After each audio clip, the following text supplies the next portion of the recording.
Alors pour faire cette purée, la purée du château de la Tuilière, nous avons besoin de pommes de terre. Et nous avons choisi des pommes de terre claires fermes. Nous avons besoin éventuellement peut-être de persil haché,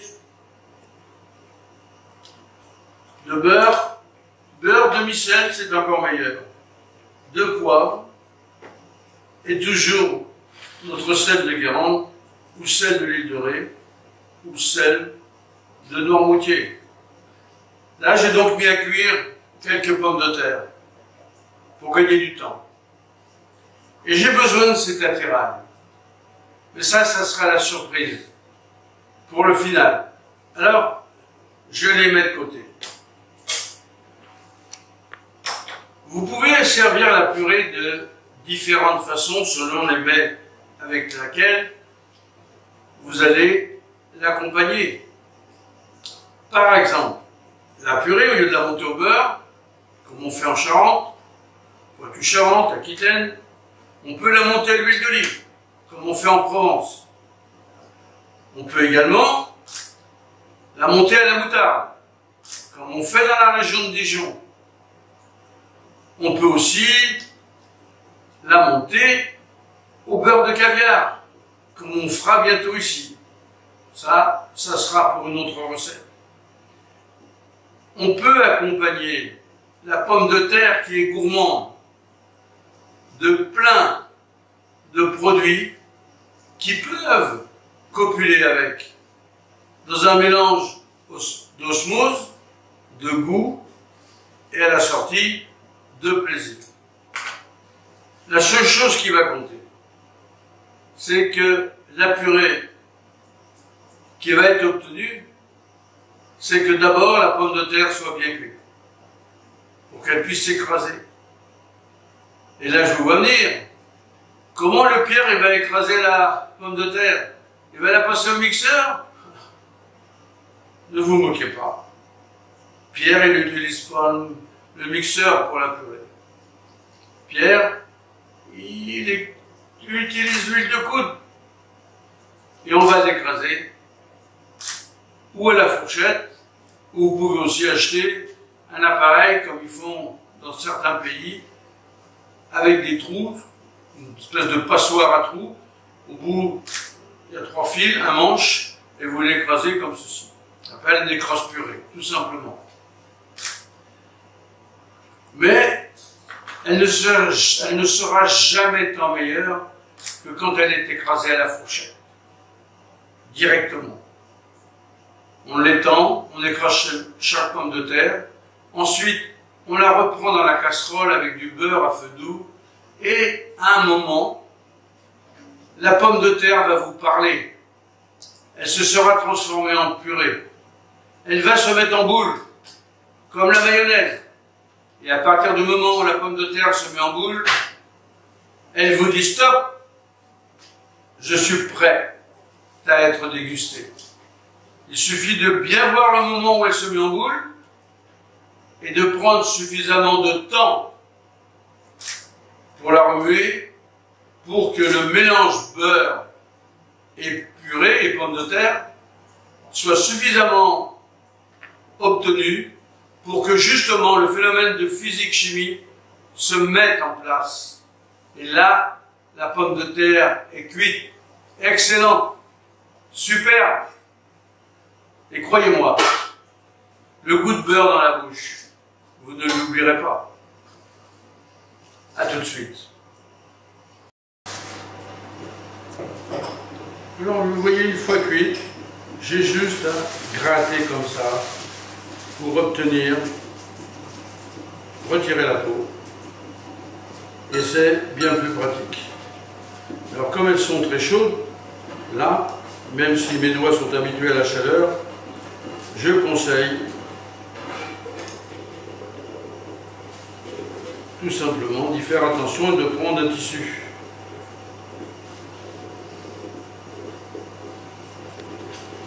Alors pourquoi on garde la peau pour les cuire pour qu'elle soit meilleure? Bien tout simplement, on fait une papillote de pommes de terre. Voilà, elles cuisent dans leur peau. Et le goût de la pomme de terre, au lieu de partir dans l'eau, reste à l'intérieur.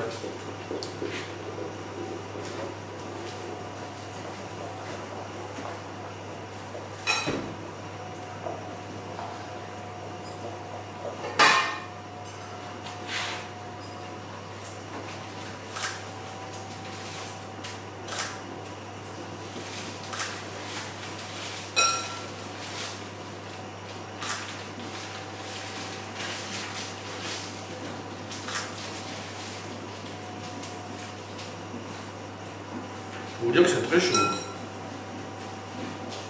Je vais en sortir une d'avance pour qu'elle commence à refroidir parce que je devrais les doigts. On va les mettre dans l'eau pour les refroidir un peu.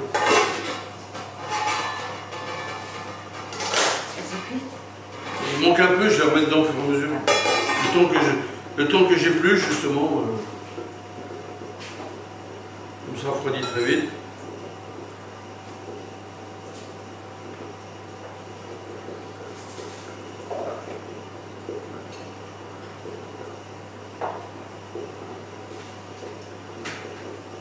Oui, comme elles sont bien fermes et bien belles, elles ont une jolie couleur.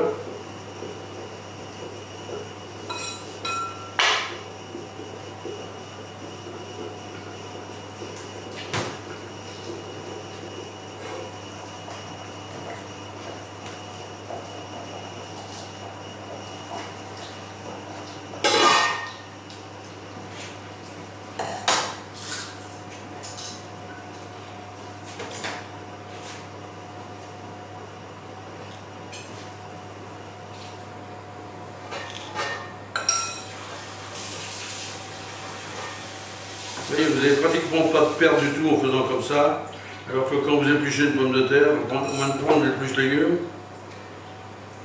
et un bon épluche légumes, on aura toujours un petit peu de perte.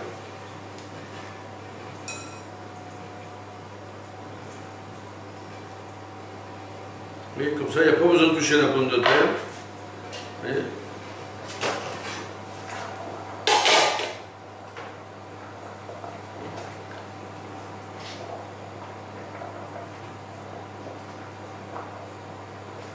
Quand elle commence à ne pas tenir, au bout du couteau, c'est que déjà elles sont pas loin d'être cuites, et bien cuites.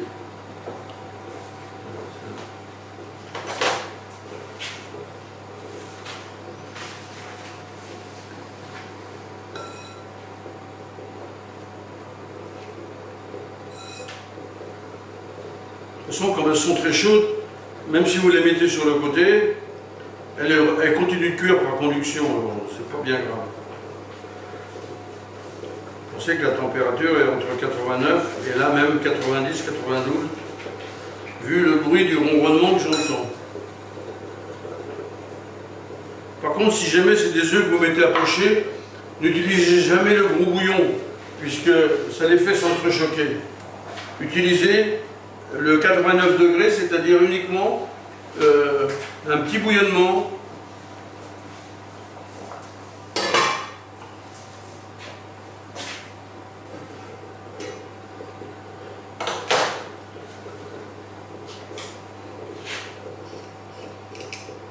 Les frites, on les a faites, hein? Ouais. Les frines. Alors, pour ceux qui ne veulent pas du tout de frines, dans le plat qu'on a fait avec dans les recettes, on a fait un plat où on a fait les pommes de terre cuites à l'eau, dorées, croquantes.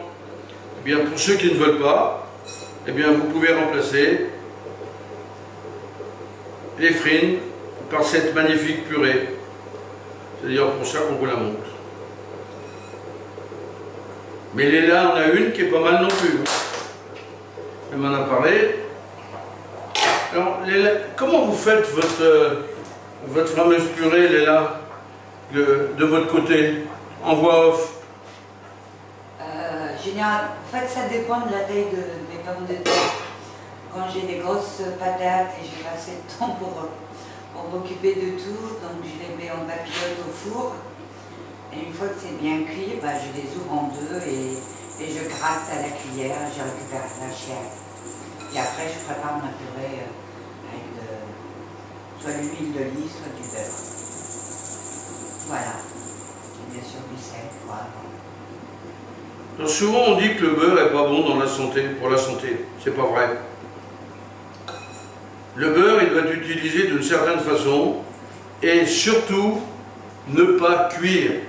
Quand vous cuisez du beurre de trop, eh bien vous voyez qu'il noircit et vous fabriquez non seulement des cholestérols, mais également vous risquez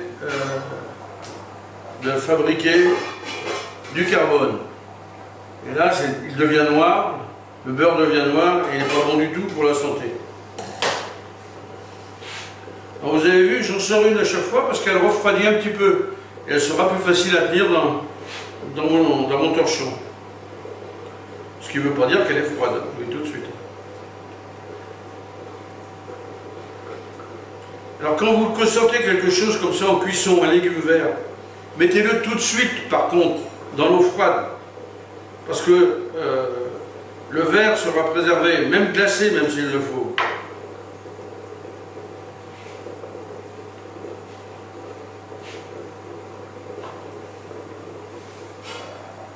C'est tout fait là? Ouais, tout est fait. Et voilà la dernière, cher ami.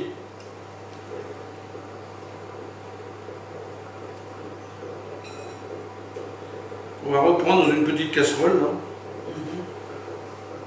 Après les avoir écrasés.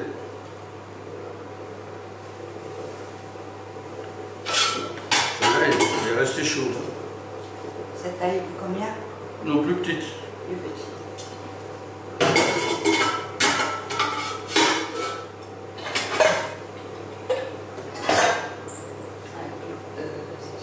Oui, parfait.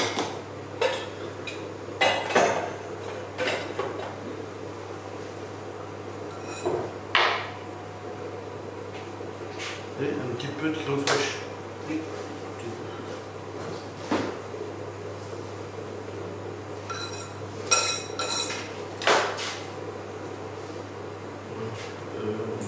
Un petit récipient là.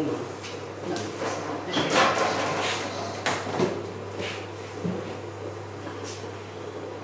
Et toujours penser à nettoyer, voilà, parfait. C'est tout au départ. Voilà.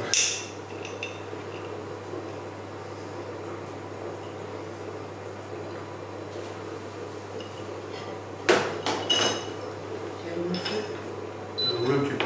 Voilà. Voilà, les pommes de terre, je vais les sortir. Elle a, avec quelques mois. Voilà.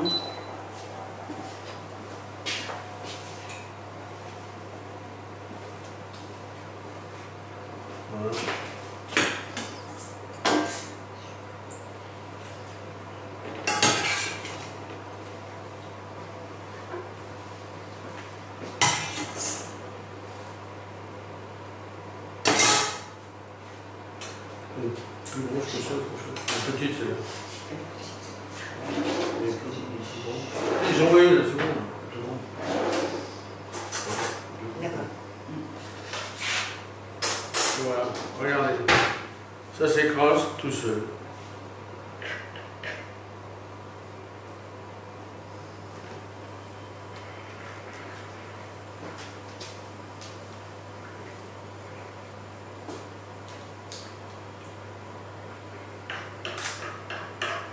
Pas 1 milligramme de perdu.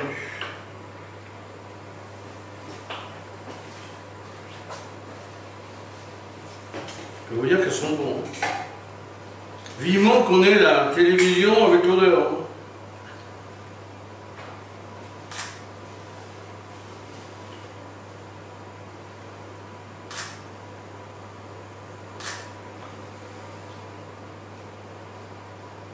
Voilà donc la pomme de terre écrasée à la fourchette.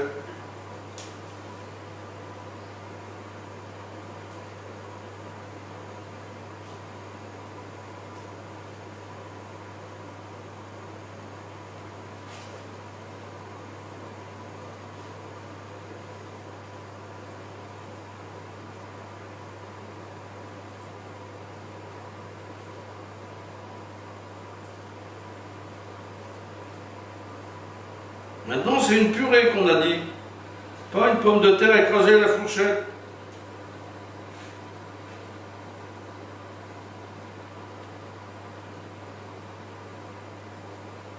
Une belle couleur, hein?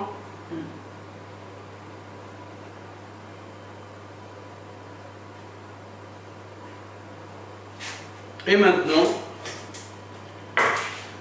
nous allons faire la vraie purée.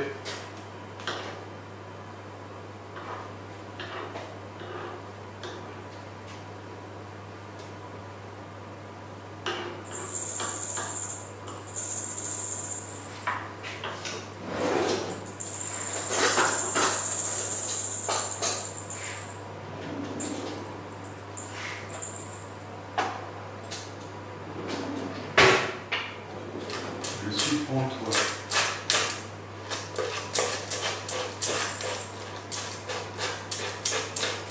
J'espère que le talis va être assez gros. Il semble l'être. Ça tombe?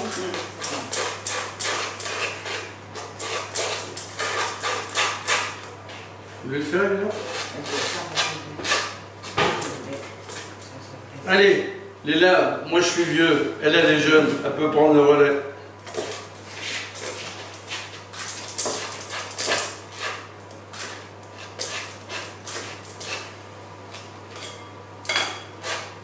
Est-ce qu'elle va être super fine? Elle va être super fine. Oui, c'est le but. Vous aurez l'explication de la fameuse purée de Joël Robuchon.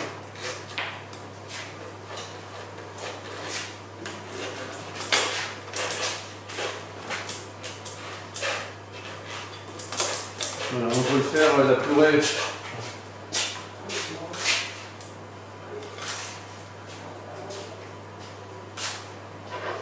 Prenez la corne, je vous le dis. Ah oui, c'est vrai. Tout à fait.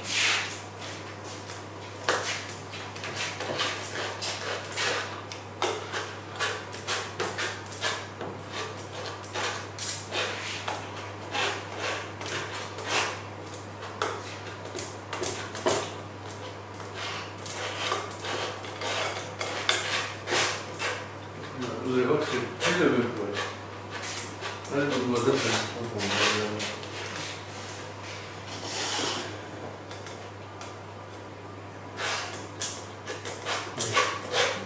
Comment? Pareil, sauf qu'on a même. Quand elle est terminée, je vais mettre le beurre à la fin. On rajoute le beurre. Et puis gagner.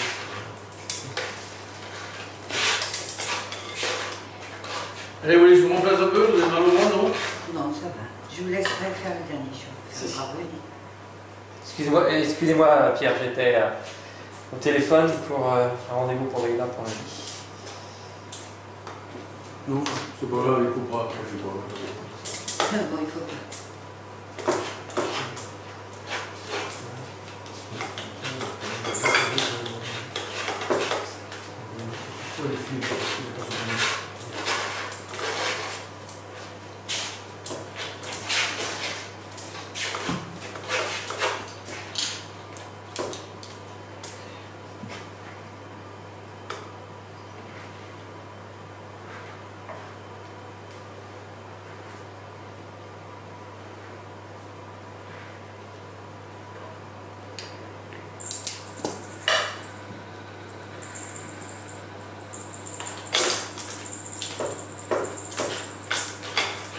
La dernière ligne droite. Ouais. C'est fatigant, mine de rien. Comment?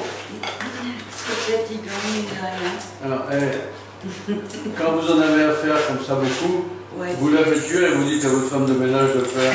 C'est pas compliqué, ça sauront faire.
quand je fais une sauce tomate aussi ou un coulis, je fais toujours ça, je le passe au tablier.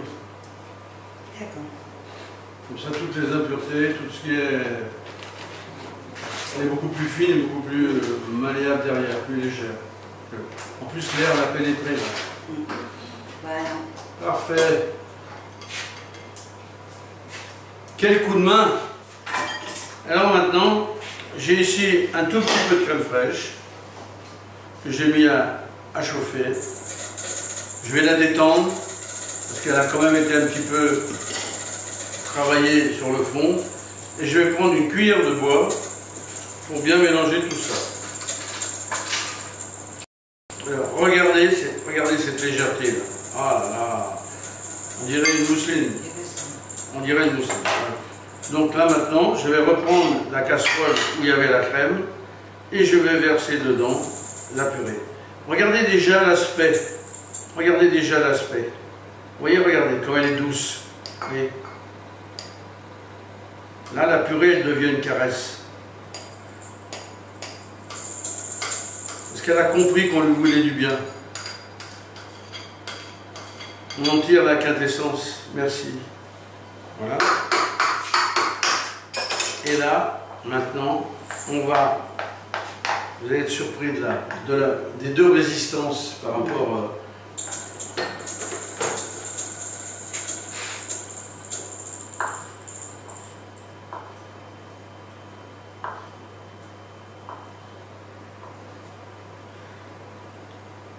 Et là, on va faire un travail qui est... On peut m'allumer là,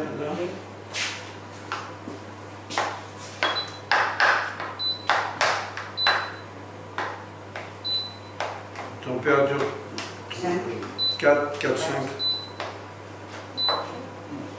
Je me mets là? Oui. Voilà. Et regardez déjà la purée. Comme elle est belle. En gros plan, on voit qu'elle a la texture de tout à l'heure, qui était une texture très grosse, elle a changé. Et là, on va tourner. La purée, le temps qu'elle chauffe, elle est cuite, d'accord? Mais il faut que le beurre fonde.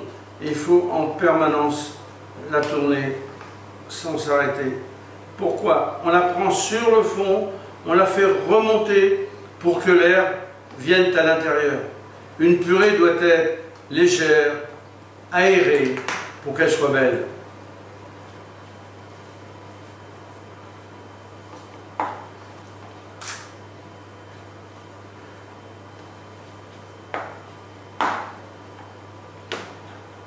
Alors il faut beaucoup de beurre. Mais surtout pas faire cuire le beurre. Il faut que le beurre fonde.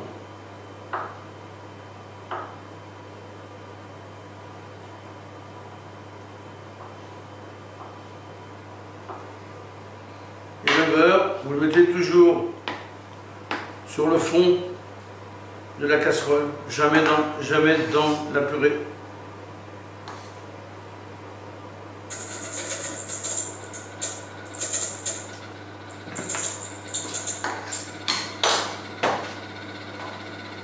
Vous voyez, ils font. Ouais. Et là, la purée, elle va aimer, la purée, elle est gourmande, la purée, c'est une éponge. Vous voyez, elle a besoin de ce beurre. Elle a besoin de ce contact. Vous voyez, elle se transforme elle-même au contact du beurre, parce qu'elle a envie de l'avaler. Ça devient une vraie purée à la fin. À la fin. Il ne faut surtout pas que ça accroche au fond. Voyez, et c'est le cas. Le beurre est fondu, le beurre se partage. Je crois que je vais en manquer un peu. Voilà. Tant qu'elle ne s'est pas mise en boule, elle commence à s'y mettre. Elle commence à s'y mettre toute seule. On est sur la bonne voie. On est sur la bonne voie. Voilà. Regardez. Voyez le travail. Regardez le fond. Vous voyez le fond, elle n'accroche plus, elle est complètement sortie du fond. Vous voyez, ma purée, ma belle purée. Oh purée. Vous savez ce qu'on pourrait faire? Si vous avez une poche, on la dresse en poche sur l'assiette.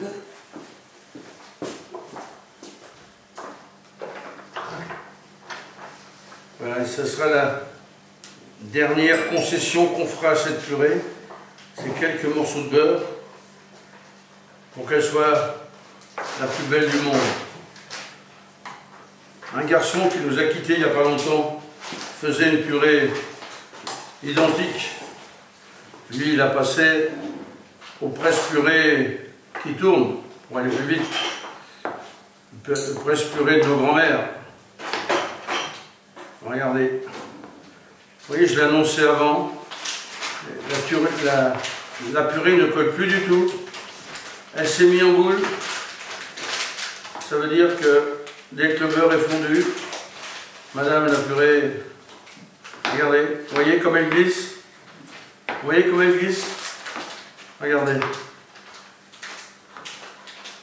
Elle s'appelle purée aujourd'hui. Et mon cher Joël, si de là-haut tu nous entends, tu nous as laissé un héritage culinaire impressionnant. Nous allons essayer les uns et les autres de nous en servir pour aller plus loin. J'espère que tu as retrouvé l'oiseau et tous les copains là-haut. Eh bien, tu les salueras de notre part. Parce que grâce à toi, et à d'autres bien sûr, mais toi en dernier, tu as su nous montrer le chemin de la vérité en cuisine, celle du bon goût, celle de la nature, celle du vrai. Et ça, nous les anciens, nous l'inculquerons en ton nom à toute cette jeunesse qui nous fait confiance et qui a besoin de nous pour apprendre.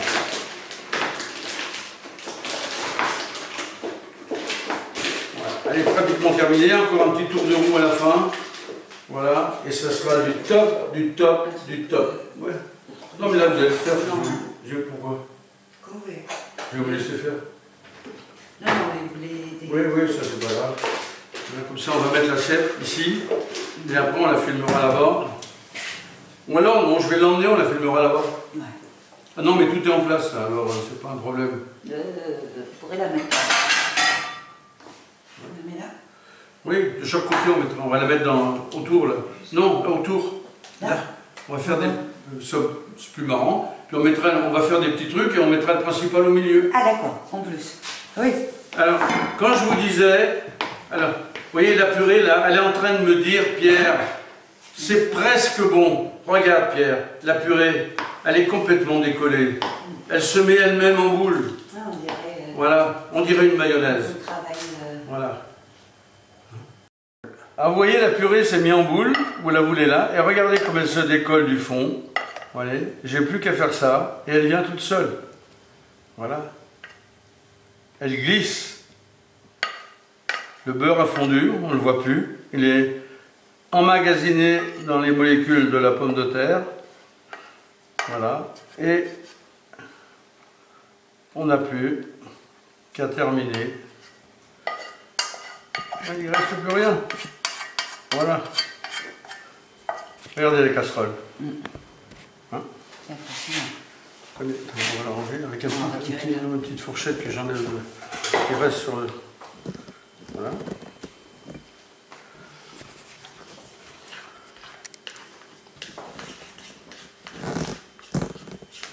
Allez, maintenant vous allez faire les petits dessins. Je vous laisse faire le final, définitif. Okay. Voilà, regardez, tout est parti. Il n'y a pas, allez, il n'y a pas 10 grammes de perte. Non, il n'y a pas 1 gramme avec vous. Voilà. Au prix du beurre quand même. Hein. Oui, mais mon ami, le beurre, c'est la vie. Ouais, mais il n'y a pas d'épinards. On les a si tu veux. C'est bon. Vous voyez comme elle est malléable? On en fait un Paris-Brest. Hein. Oui, tout à fait. Hein. Voilà, on va faire un petit pâté sympa pour vous montrer à quel point cette purée est souple. Bien sûr que quelqu'un l'a créé, cette idée de purée comme ça, voilà, grâce aux qualités de la nature. Et le premier à avoir eu l'idée de faire une purée aussi souple, c'est Joël Robuchon. Et beaucoup de chefs se sont demandé pourquoi il arrivait à faire une purée. Alors il y en a qui ont dit il utilisait le batteur, etc. On l'a fait devant vous. Le secret, c'est tout simplement de travailler la purée et de la passer au tamis. Et là, vous avez une purée digne de ce nom. D'ailleurs, nous, on la faisait au petit bedon aussi, comme ça. Voilà, parce qu'il y a un moment où ce que font les chefs en cuisine se rejoignent. Ça me paraissait l'évidence. On montait un petit peu en monticule maintenant, voilà. On terminera par une petite virgule sympa. Petit coup de poignet, et toc, voilà. Et maintenant, on va faire des petites virgules de chaque côté. Voilà. Tac, tac, toc, tac, toc. Ah, dommage. Ah, si on peut mettre du caviar dessus. Une purée avec On va du mettre, caviar. voilà, je vous attendais là. Et là, on va mettre une petite pointe de caviar. Allez, il va faire chaud.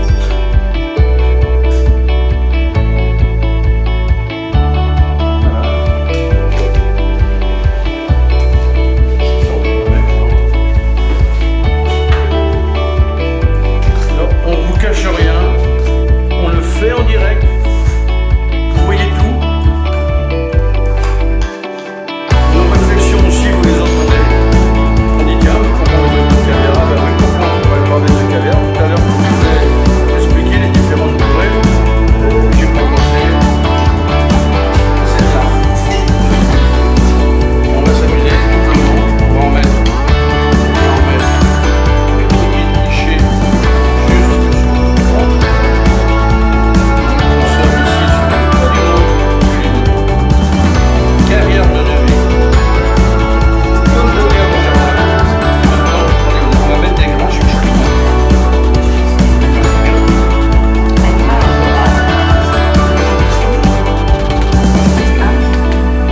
Allez-y. Avec plein d'os, mettre la purée dans le cou. Je sors.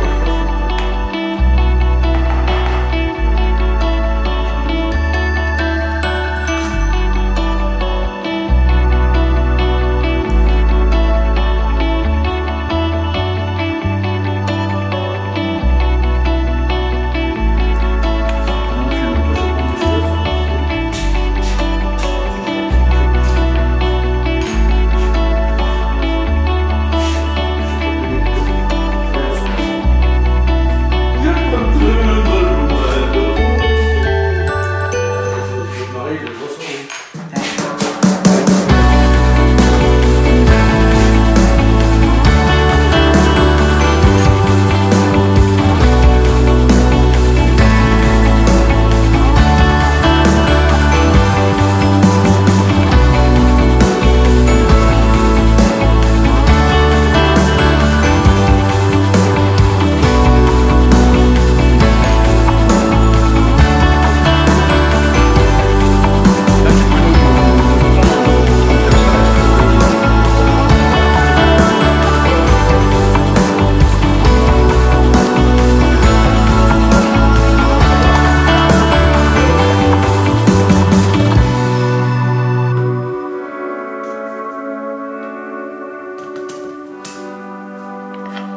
On va l'envoyer à notre ami Laurent. Laurent en lui disant c'est la fête au village.